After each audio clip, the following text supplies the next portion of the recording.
You did something else involving water and a log, so please explain this to us. Yes, it's called log rolling. People are trying this sport right here in Denver at the Carla Madison Recreation Center every Friday and Sunday from 1 to 3. The program started in March, and like you said, Lionel, once I heard about it, I needed to learn more.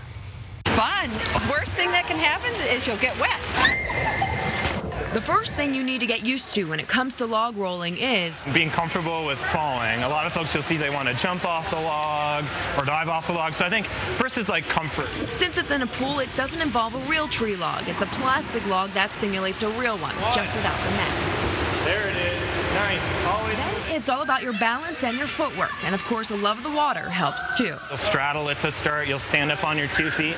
And the trick is to always keep your feet moving. So at no point should your feet stop moving. You're always moving your feet, quick feet up and down, kind of looking at the opposite end of the log and always keeping yourself moving to maintain that sense of balance. The main objective of log rolling is to see how long you can move the log before falling in the water. Doing it by yourself, you're just setting personal records, working on your footwork.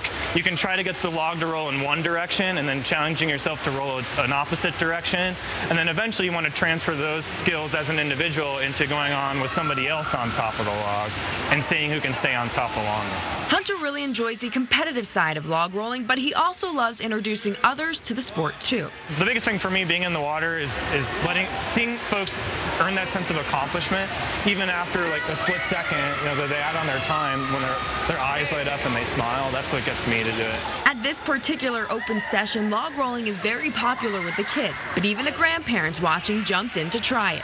Like first-time log roller Linda Moraga, who's an avid swimmer. She says it's a great water sport for all ages, but it takes some time getting used to it. You have to have much better balance than I thought.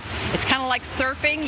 Once you get up, you've got resistance, and it was pretty tricky. And for Piper, Linda's granddaughter, she thinks this sport is challenging but really cool.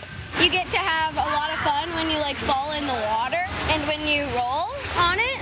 And believe it or not, there is a United States Log Rolling Association that shows all the tournaments going on in the country. While most of the competitions seem to be mostly based in the Midwest, Hunter hopes to bring competitions to Colorado eventually. Maybe starting a club or some sort of program where we're teaming up with other municipalities or private programs, and people can come in and we're actually doing real tournaments, competitions in the water here.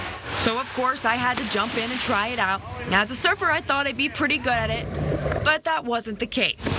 Even critics agreed I needed some work. How's she doing? Not very well. But just like any sport, it takes a lot of practice to be good at it.